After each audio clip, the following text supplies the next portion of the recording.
Voilà, tu as parlé de Drahi ou de Bolloré, on aurait pu citer Bouygues, Drahi, Arnault, Dassault, Pinault. Les noms de ces quelques milliardaires devenus patrons de la presse française sont largement connus du grand public. Les rachats successifs de ces dernières années, à commencer par Vincent Bolloré, avalant le groupe Canal+, ont fait naître de fortes inquiétudes pour l'indépendance des journalistes. La concentration des médias menace nos libertés, et parmi elles, la liberté de la presse, la liberté d'information ou encore la liberté d'expression. La concentration des médias biaise le débat et compromet donc toute forme de démocratie réelle. Soutenir le média, c'est d'abord soutenir l'indépendance de l'information, et c'est d'ailleurs le thème du prochain plateau animé par ma consoeur Lisa Lapp, que vous retrouverez après ce magnéto. Alors on aura l'occasion d'entendre ces actrices et acteurs de la vie politique et médiatique qui sont, comme nous, attachés à l'indépendance des médias. Quant à moi, je vous dis à mercredi, je serai aux commandes du 3e épisode de Toujours debout. La nécessité de faire et soutenir des médias indépendants, on en discute ce soir avec Jean-Baptiste Rivoire, bonjour. Alors tu es journaliste d'investigation et fondateur de Off Investigation, tu as pu faire une bonne partie de ta carrière à Canal+, et tu as pu connaître la censure par Bolloré après son rachat du groupe, on en discutera juste après. Puis on reçoit aussi à ma gauche Maëlys Kider, bonjour. Bonsoir. Bonsoir, tu es journaliste et autrice du livre Médecins cubains, les armées de la paix, tu es pigiste également, et pour le média d'ailleurs, on se souvient tous très bien de ta série sur les déserts médicaux. Alors, on va commencer par la première question. Vous avez tous les deux, Maëlys et Jean-Baptiste, fait le choix des médias indépendants de financement externe à part citoyen. Pourquoi ? Qui veut commencer ? D'abord, il faut peut-être commencer par dire qu'on ne travaille pas avec des médias indépendants comme on travaille avec des médias qui sont sponsorisés, qui font de la publicité, qui appartiennent à des milliardaires ou qui sont proches du pouvoir politique. L'équation est très simple. Si on veut faire une enquête sur une entreprise ou sur une personnalité politique et qu'il se trouve qu'un média est détenu ou financé ou sponsorisé par l'entreprise en question, c'est assez compliqué de trouver une place pour cette enquête. Et d'ailleurs, c'est aussi difficile de faire relayer ces enquêtes dans des médias qui font de la pub et qui sont détenus par des milliardaires. Je prends l'exemple d'une séquence qu'on a vue sur BFM TV il y a quelques jours, celle du journaliste Jacques Duplessis, qui était en plateau pour parler d'un fait divers. Et puis, à la fin, il dit « Est-ce que je peux avoir 10 secondes pour faire une annonce ?» Donc, le journaliste de BFM n'y voit aucun inconvénient.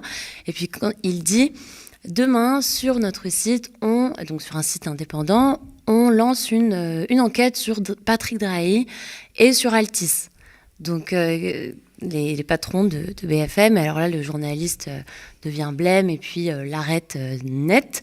Et on voit bien la réaction, on voit bien qu'on ne fait pas n'importe quelle enquête sur n'importe quel média.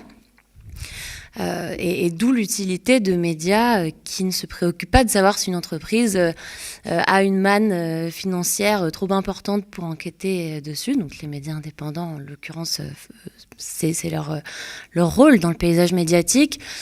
Parce que, de fait, dans le paysage médiatique français, il y a de la censure qui est très peu visible, mais en tout cas à l'extérieur, mais qui existe.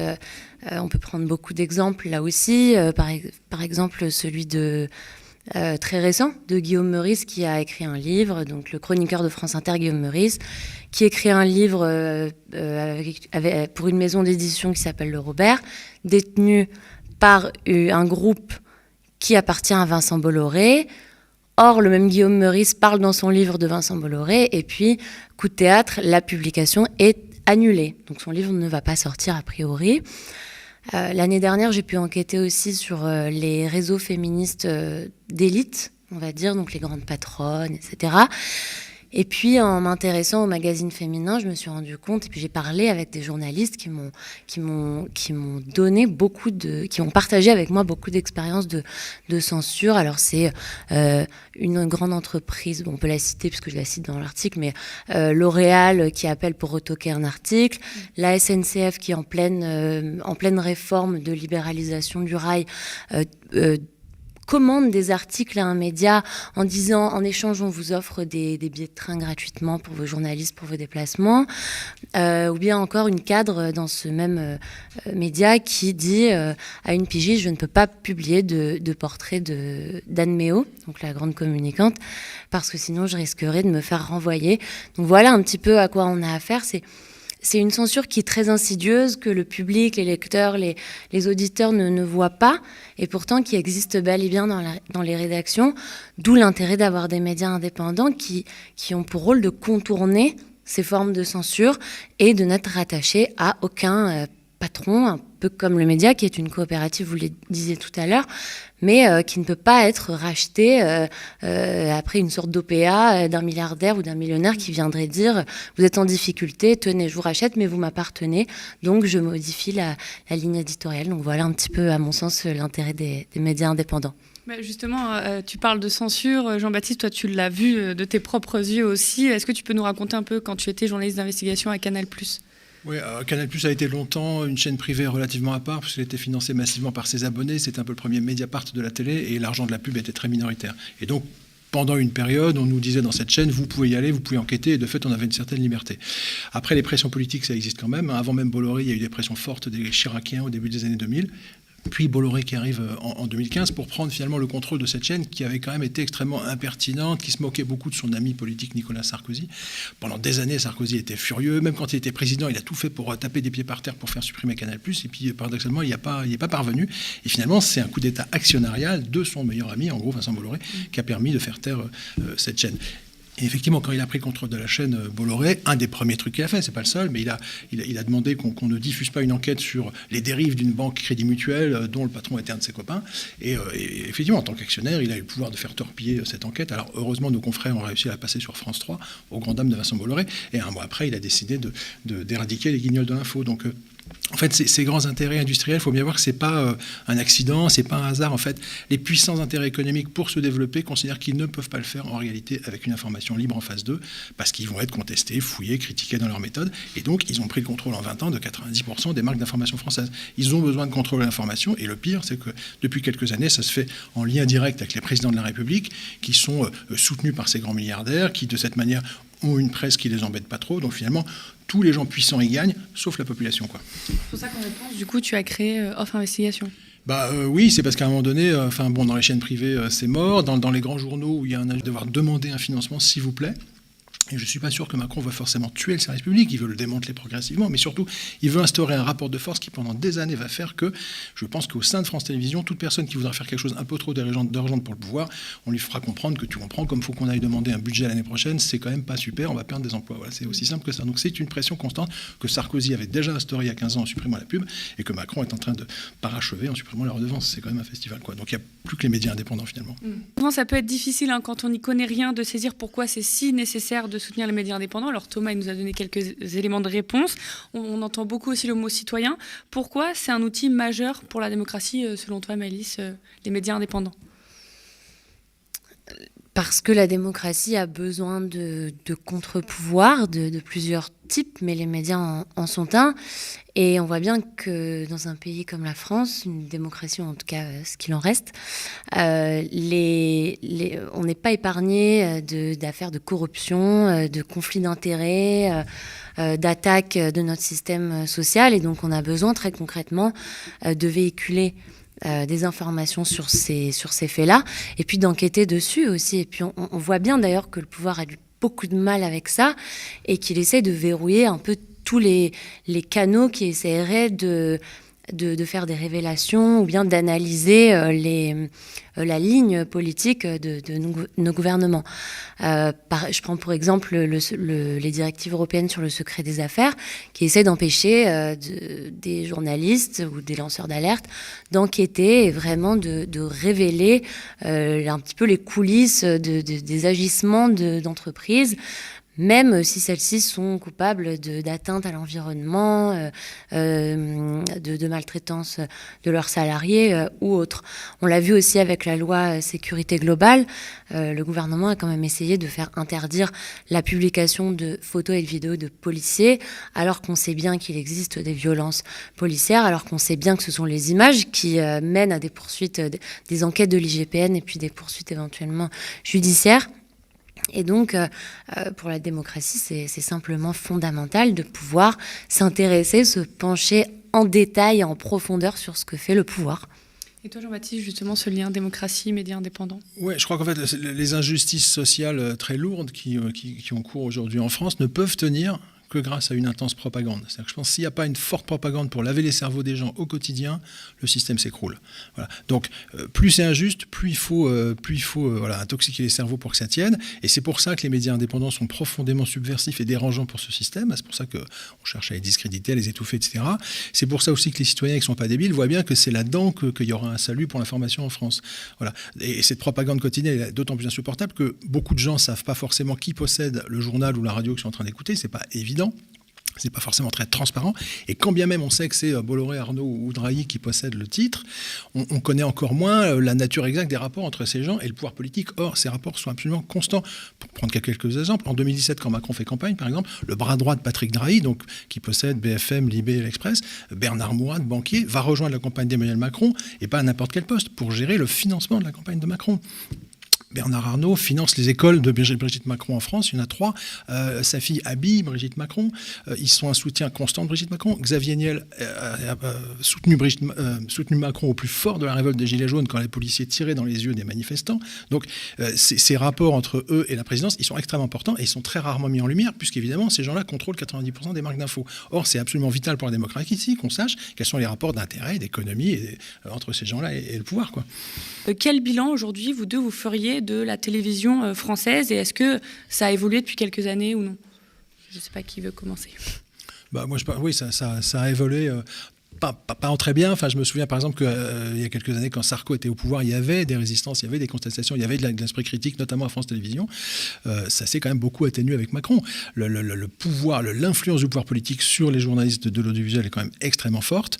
Et on sent que les marges de manœuvre sont de plus en plus réduites. Et moi, ce qui m'exaspère au quotidien dans ces télévisions, c'est en permanence de monter en épingle des faux sujets et évidemment jamais ou très rarement de traiter les vrais sujets. Alors, il y a 200 milliards de prétextes. Alors, c'est trop long, c'est trop cher l'investigation, ça n'intéresse pas les gens, ce qui est complètement faux. Enfin bon, tout ça est bidon. La vérité, c'est qu'on monte en épingle des faux trucs pour cacher l'essentiel. Et finalement, ces médias, certains d'entre eux jouent une espèce de rôle, encore une fois, d'intoxication de l'opinion permanente. Et ils sont un peu en panique parce que si cette intoxication ne fonctionne plus, encore une fois, là, ça va ruer dans les brancards comme on avait eu novembre 2018 avec les Gilets jaunes, quoi. Tu parlais tout à l'heure de la redevance audiovisuelle, donc c'est cet impôt qu'on payait tous pour soutenir les médias audiovisuels, donc Radio France et France Télévisions. Aujourd'hui, cette redevance va être supprimée dans très peu de temps. Donc ça va être très compliqué d'investir dans des programmes d'investigation, d'investir tout court et d'avoir une certaine indépendance avec le pouvoir en place, tu l'as dit. Est-ce que du coup maintenant c'est pas au rôle des médias indépendants de reprendre cette place d'investigation, de reprendre cette place que la redevance a ôtée ? Alors, on verra bien comment France Télé va réussir à sauver quelques budgets et à préserver un peu de liberté éditoriale, j'espère, pour des gens comme Élise Lucet ou Tristan Valex. Néanmoins, moi, je pense que c'est quand même pas du tout anodin, la décision qu'a pris Macron.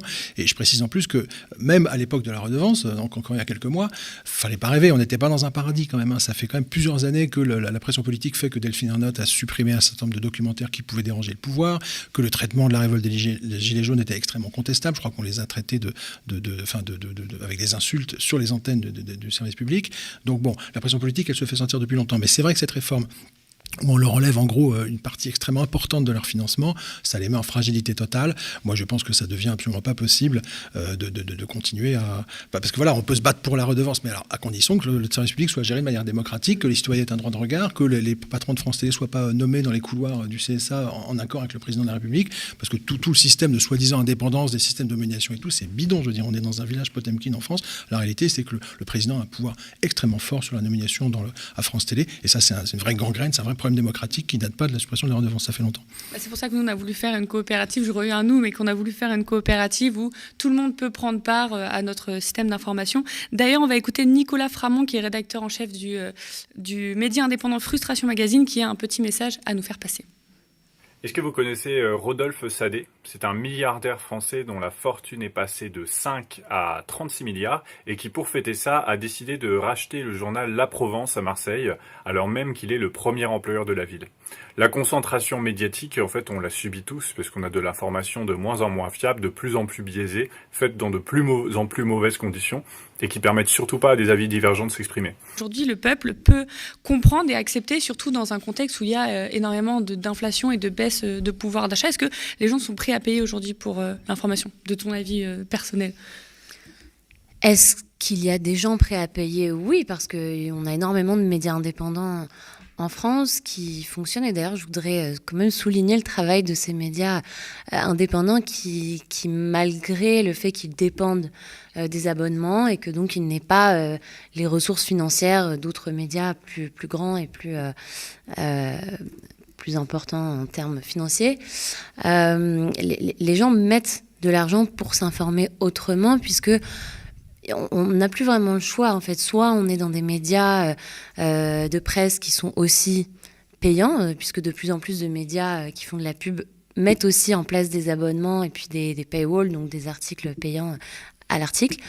Donc on a ça d'un côté, on a la télé, et puis si je peux revenir 30 secondes sur l'audiovisuel, quand on regarde le paysage, c'est quand même assez inquiétant, puisqu'on a CNews qui est un peu le porte-parole de l'extrême droite, je pense qu'on peut le dire comme ça, et qui appartient à Vincent Bolloré.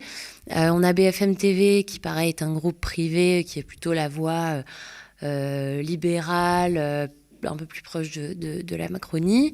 Et puis il y a TF1, donc chaîne privée, pareil, associée à la droite.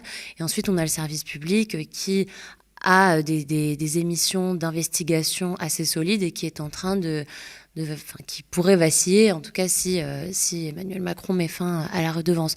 Donc je pense que oui, les gens sont prêts à payer, surtout qu'on n'est pas sur des sommes qui, pour le média ou pour d'autres, on est sur des sommes qui sont inférieures à d'autres médias, avec de l'enquête qui parfois est plus dense que sur ces autres médias. Donc, est-ce qu'ils sont prêts? Oui, certains le sont. Est-ce qu'il y en aura plus? Je l'espère. Développer les médias indépendants, ça permet aussi d'ouvrir l'information, mais pas que pour le public, pour les journalistes aussi. Alors, je m'explique. Les journalistes, ils doivent rapporter la société en l'analysant, etc. Et pour pouvoir dépeindre toute la société, les journalistes, les artisans de l'information doivent également venir de partout. Est-ce ce qui a pu manquer dans la fabrication de l'information aujourd'hui, où seule la classe aisée à l'époque pouvait atteindre ce métier et donc rapporter sa vision du monde à elle, est-ce que les médias indépendants ne peuvent pas aussi participer à améliorer ce point aujourd'hui dans la fabrique de l'information? Jean-Baptiste. On l'espère. Moi, je pense que les médias français sont quand même globalement, sociologiquement, très, très blancs. Enfin, il me semble quand même. C'est un énorme problème. Moi, je suis relativement optimiste parce que je pense qu'en fait, je suis frappé par la qualité globalement des médias indépendants qui se développent depuis 10 ans en France. Je ne pense pas que à Mediapart. Enfin, Reporter, on ne va pas tous les citer, mais c'est souvent des gens qui sont hyper honnêtes, qui font bien leur boulot. Ils ne sont pas forcément payés 8 000 € par mois. Donc, du coup, ils vont faire les courses. Ils connaissent le prix de la baguette et près le métro. Enfin, c'est con, mais voilà. Donc, ça commence comme ça, aussi, la diversité. Et puis, c'est peut-être des endroits où on peut recruter des gamins qui viennent un peu de toutes les origines. Et surtout, la qualité de l'info et l'indépendance, elle est clé. Moi, je suis frappé par la colère des citoyens depuis des années qui montent contre la propagande. C'est pour nous un terreau extrêmement fertile. Et je pense que quand les médias indépendants font du boulot crédible, de qualité, mécaniquement, ils vont gagner de l'influence, ils vont gagner de l'audience. Alors, ça prend du temps, mais ils vont y arriver. Et je pense qu'à l'inverse, quand on utilise une marque d'information pour faire de la propagande, désinformer ou censurer, ce que font quand même la plupart de ces grands milliardaires, on discrédite la marque. Alors, ils la discréditent doucement. C'est pas par hasard que, par exemple, Bolloré, il crée une chaîne sur la TNT il y a quelques années, et puis les programmes sont assez insipides, il y a quasiment personne qui regarde, ça marche pas, puis à la fin, qu'est-ce qu'il fait? Il dit non, mais en fait, je vais racheter une marque qui a de la gueule, et il va choper Canal+. C'est pas pour rien. C'est-à-dire que ces gens-là, c'est des prédateurs de crédibilité. Ils viennent chercher la crédibilité des grandes marques, créées par des journalistes sur des générations.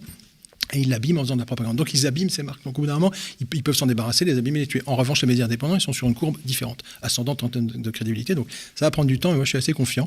Et puis le fait qu'il y a une dizaine de sites indépendants maintenant qui leur taillent un peu des croupières et qui les questionnent, c'est compliqué. Par exemple, LCI fait 2 énormes bourdes de fake news en 15 jours. C'est partout sur les réseaux sociaux. Bon, c'est quand même, ça fait plaisir, quoi. Voilà. Bon, ils répondent toujours pas, mais quand même, on leur signale qu'ils ont fait des fake news énormes. C'est bien, ça fait plaisir. Écoute, moi je pense que les médias indépendants comme le dit Jean-Baptiste, sont sur une pente ascendante en quelque sorte. Je pense que les fake news ne peuvent pas être ignorées. Je pense surtout sur LCI, par exemple, et je pense surtout que c'est un seul facteur, mais les Gilets jaunes ont réveillé quelque chose, à mon avis, du point de vue de l'information. C'est que les manifestants et les manifestantes, les Gilets jaunes, et puis ceux qui ont suivi le mouvement, ont bien vu qu'il y avait un problème de traitement de l'information, de ces questions-là, que le traitement des manifestations a été catastrophique, en tout cas absolument scandaleux, surtout à la télévision. La presse a un petit peu rattrapé la chose, et encore.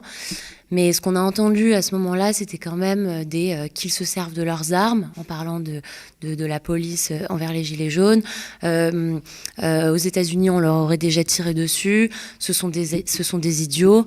C'est le peuple, mais qu'est-ce qu'il est con. Je cite tout ça.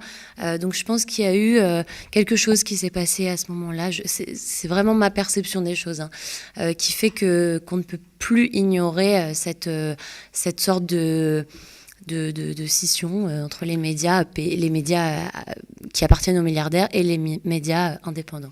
Quand 6 semaines après le début de la révolte des Gilets jaunes, alors qu'il y a déjà plein de blessés graves, un chroniqueur police-justice de TF1 vient aux 20h, nourri par ses sources au ministère de l'Intérieur, pour dire, en tout cas, ce qui est super au moins, c'est qu'au moins, il n'y a pas de blessés. Alors que la rue, c'est très bien, les confrères, ça ferait bien qu'il y en a plein, je veux dire, ça abîme la marque TF1. Et c'est très très bien parce que quelque part, ça fait prendre conscience aux gens qu'il faut faire attention à qui leur parle et qui leur dit la vérité, quoi. Donc c'est...